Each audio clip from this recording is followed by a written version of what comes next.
Bienvenidos a su programa Respuestas Apologéticas, un espacio en que, desde la razón, daremos respuesta a sus dudas sobre la fe.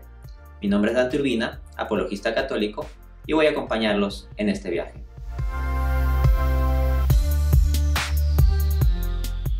Es un combinado de muchas cosas. Es un combinado de religiones orientales con cristianismo y elementos de islam, más esoterismo y cábala y astrología y terapias alternativas y muchas cosas. O sea, es un combinado de todo un conjunto de tradiciones o de formaciones espirituales con creencias esotéricas y perspectivas de medicina alternativa. Es toda una cosa muy extraña. Pero ¿por qué es que este movimiento de la nueva era comienza a tener tanta presencia en nuestra sociedad actual? O sea, ¿por qué tanta gente cree en algo tan absurdo? Lo que pasa es que ya la gente no se guía de su razón. Como establecíamos, ¿no?, en algún programa anterior, pues el afirmar que todas las religiones son iguales es un absurdo.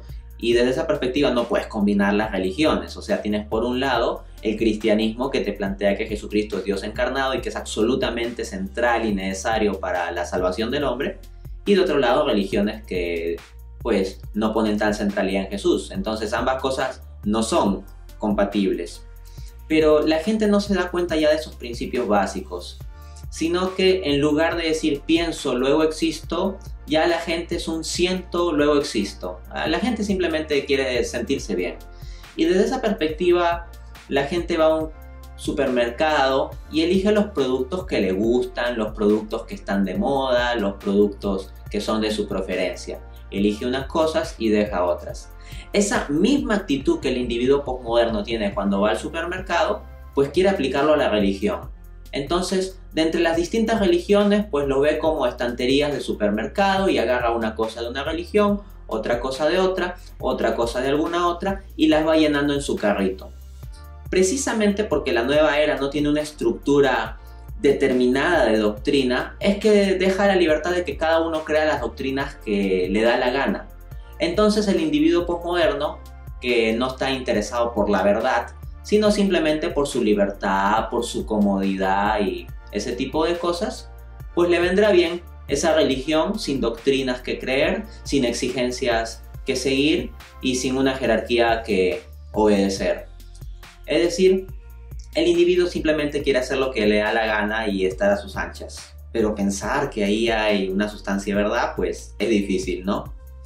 Ahora, leamos lo que nos dice una página de la nueva era en su artículo Eras astrológicas o el gran año platónico. Con el advenimiento de Jesús llega la era de Piscis y es justo el pez el animal que simboliza a los primeros cristianos. Para la era de Acuario se ha señalado una libertad religiosa y de creencias. Será el fin del cristianismo como se conoce hoy en día. Para la nueva era hay como una especie de eras astrológicas, ¿no? Entonces la era de Piscis, que sería la de los 2000 años, ¿no?, de la era cristiana, pues es eso, la era del cristianismo. Y arbitrariamente relacionan Piscis, entonces Piscis pez, cristianismo pescado, porque Jesucristo llamó a los pescadores, dijo que los iba a hacer pescadores de hombres y el símbolo de los primeros cristianos era el pez.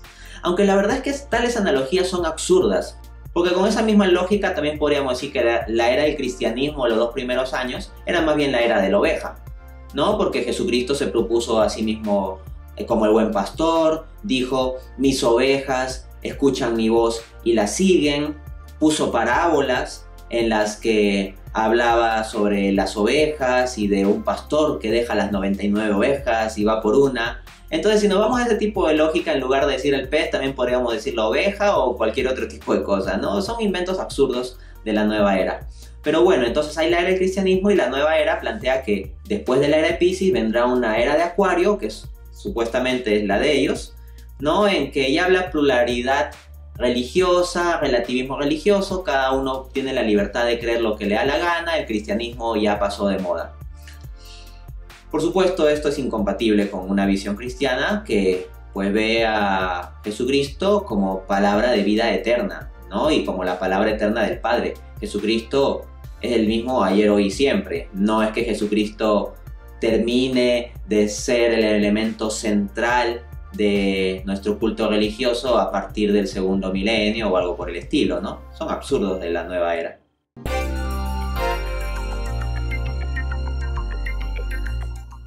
Un auténtico cristiano no puede ser parte de la nueva era. Primer punto de conflicto, sobre la concepción de Dios. En el cristianismo, Dios es personal. O sea, Dios tiene intelecto y voluntad.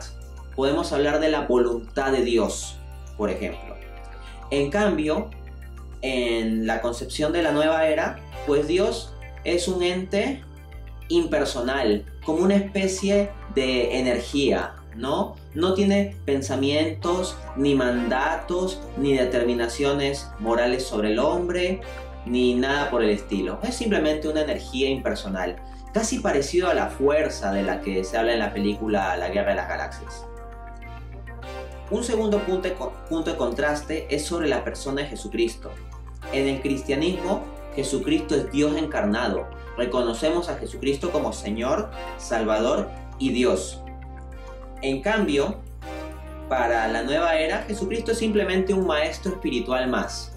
Así como también lo fue Buda, Mahoma, Sócrates, Zoroastro, etc. Jesucristo es uno más de entre el grupo de varios maestros espirituales que ha habido en la historia. Obviamente eso es incompatible para el cristianismo. Para el cristiano Jesucristo no es uno más, sino, conforme a Juan 14:6, Jesucristo es el camino, la verdad y la vida. Y Jesucristo dijo, nadie viene al Padre si no es por mí. Entonces, Jesucristo tiene un rango allí de exclusividad. No es que simplemente sea un maestro espiritual más, no. Tercer punto de conflicto entre cristianismo y nueva era. En la concepción cristiana, nosotros tenemos que poner nuestra mente en Cristo y llenar nuestra mente de Cristo. De hecho, el apóstol Pablo en sus cartas llega a decir que ahora nosotros tenemos la mente de Cristo. Tenemos que ver las cosas desde la perspectiva de Cristo y estar llenos de Cristo en nuestros pensamientos. En cambio, ¿qué plantea la nueva era? En línea con religiones orientales, mente en blanco, ¿no?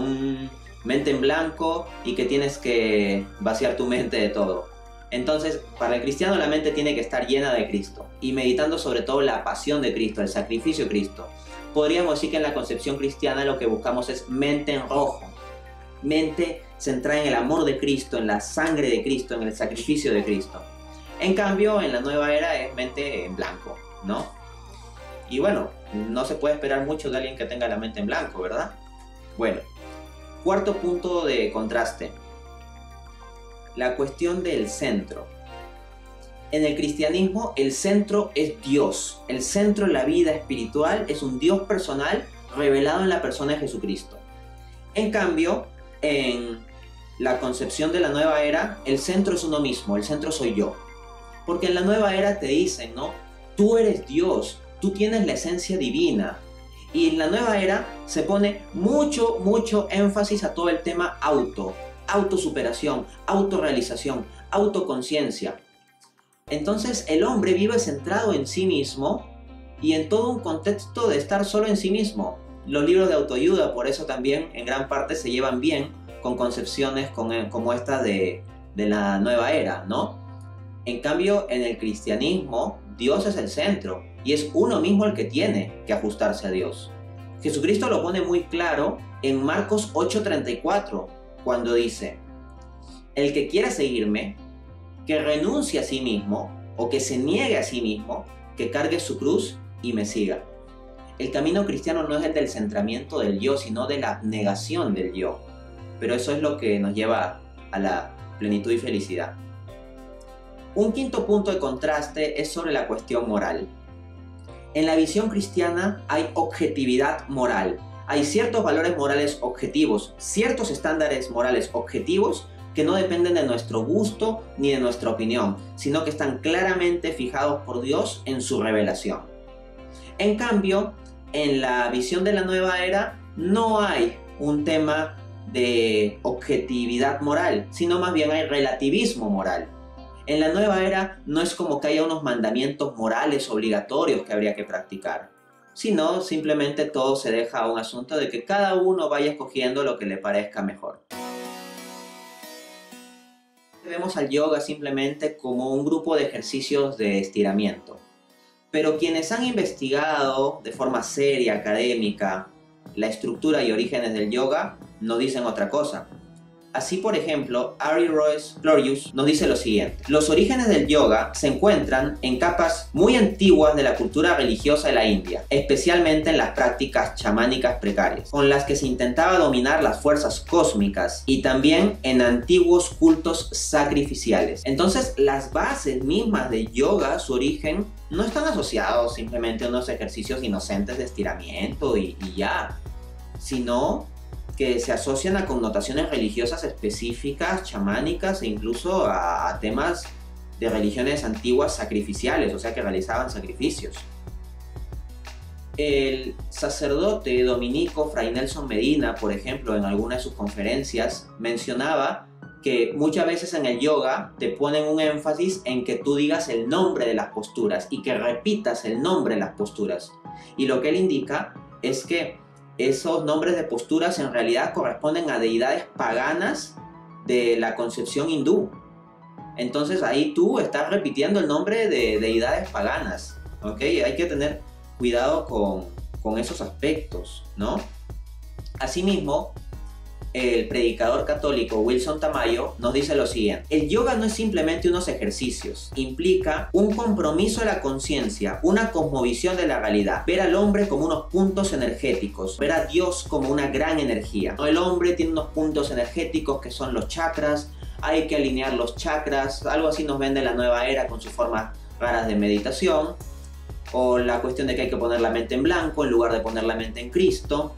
La cuestión de que la idea es que te relajes ahí meditando sobre tu propio interior, en lugar de pues poner la confianza por medio de la fe en Dios mismo. Y Dios no es un ser personal con el cual nos relacionamos, sino al meditar nos unimos con la esencia divina impersonal de todas las demás cosas y a las vibraciones del universo, y todas las cosas son divinas y nosotros nos desprendemos de nuestro yo y nos unimos a esa esencia divina impersonal que está en todo. Entonces hay toda una cosmovisión detrás de esto, ¿ok?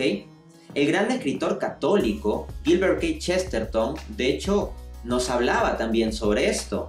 El contraste que hay entre la visión cristiana y la visión budista, de la cual en gran parte se alimenta el yoga.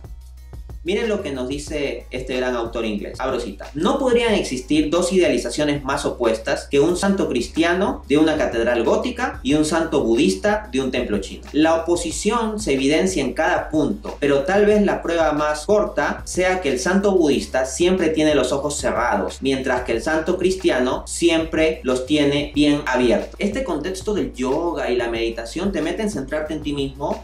Cierra los ojos y vas a tu interior.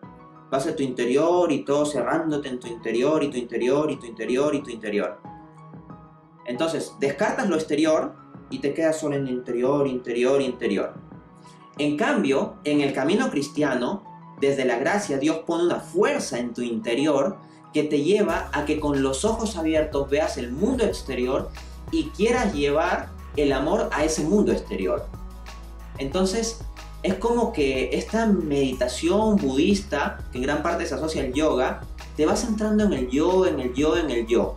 En cambio, en la visión cristiana, desde el interior explota hacia el exterior, en amor, en caridad, con los ojos bien abiertos y encendidos de amor.